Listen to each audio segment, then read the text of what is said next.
सभासदों, माननीय अध्यक्ष जी,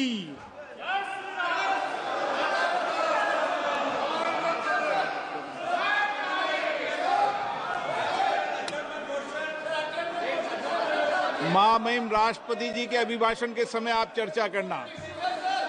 प्रश्न संख्या 1 श्री जी लक्ष्मी नारायण।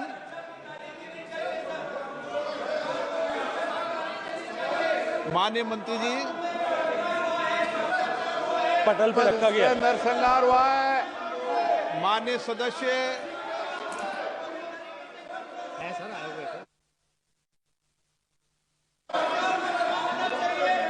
दोबारा वाली नाम था श्री जी लक्ष्मी नारायण।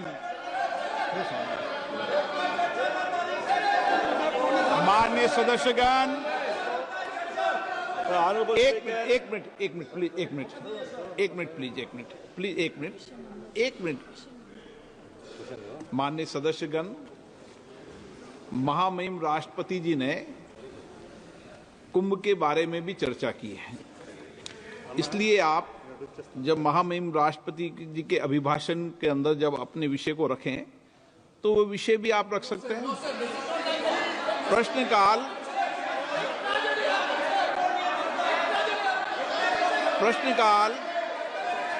प्रश्नकाल सबसे महत्वपूर्ण समय होता है, माननीय सदस्यों का समय होता है और बहुत प्रयास करने के बाद माननीय सदस्यों का प्रश्न आता है, सरकार की जवाबदेही तय होती है। इस महत्वपूर्ण विषय पर कई बार चर्चा हो चुकी है और मैं आपसे कई बार आग्रह कर चुका हूं, माननीय सदस्यगण कम से कम एक व्यवस्था बना लें, एक व्यवस्था बना लें कि प्रश्नकाल के अंदर कभी भी विषय को नहीं उठाने दिया जाएगा। जब मैं आपका स्थगन को अलाउ नहीं करूं तब विषय उठाया करो। कभी हम संसद की व्यवस्थाओं को तो बनाएं ना।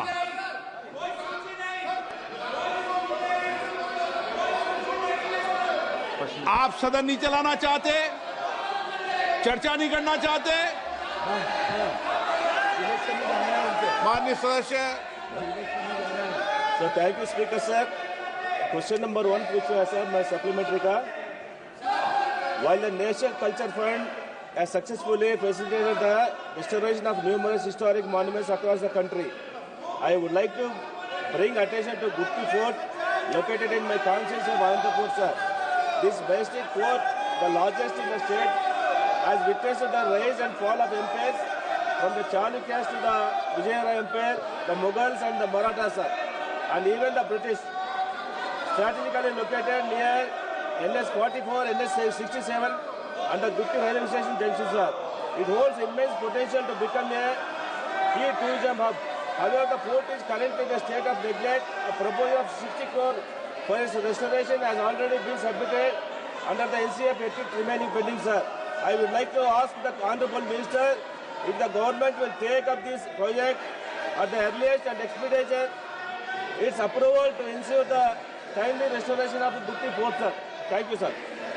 माननीय मंत्री जी। माननीय अध्यक्ष महोदय, under the provisions of National Culture Fund, the financial arrangements are being done by the donations what we receive or the money what we receive as a contribution from the companies and PSUs through CSR. So primarily and predominantly, the funding agency, they take a call and give us the priority. We have already enlisted 150 projects on the website of NCF. The said project which Honorable MP wished to ask is also part of that. It has been depicted on the website. Whenever adequate funding will be agreed by any of the PSU or any of the company who is giving CSR and on the priority, we will certainly consider this. So thank you, Honorable Minister, sir. However, I would like to bring to your attention that the issue extends beyond Gutti Fort alone, sir. There are 20 other proposals from Andhra Pradesh that are also awaiting approval under the National Culture Fund for the preservation, protection and promotion of the historical monuments, sir. Honorable Speaker ji, it is concerning to note that in the last 5 years, not a single project from Andhra Pradesh has been approved under the NCF. I kindly request the Honorable Minister to provide clarity on the reason behind the delay in closing these proposals and the steps being taken to ensure their timely approval and restoration, sir. Thank you, sir. माननीय अध्यक्ष महोदय, जैसा मैंने निवेदन किया पहले प्रश्न का उत्तर देते हुए भी, मैं एक बार फिर दोहराना चाहता हूं कि नेशनल कल्चर फंड के 150 जो ऐसे मॉन्यूमेंट्स की सूची हमने ऑलरेडी वेबसाइट पर प्रकाशित की है, उसमें 21 ऐसे प्रोजेक्ट आंध्र प्रदेश स्टेट के हैं। सामान्यतया एनसीएफ में कोई कंपनी सीएसआर देने वाला पीएसयू या कंपनी जब कभी किसी पर्टिकुलर प्रोजेक्ट के लिए सीएसआर देने के लिए आग्रह करता है तो हम उसके लिए इसको कंसीडर करते हैं। अभी हमने डीपीआईटी को के साथ में बैठक करके सारे पीएसयू से आग्रह किया है कि वो कुछ धनराशि उपलब्ध कराएं। जब भी धनराशि उपलब्ध होगी किसी इस पर्टिकुलर इन प्रोजेक्ट को प्रायोरिटी करते हुए तो हम निश्चित रूप से उसको कंसीडर करने का प्रयास करेंगे। माननीय बी रमेश जी,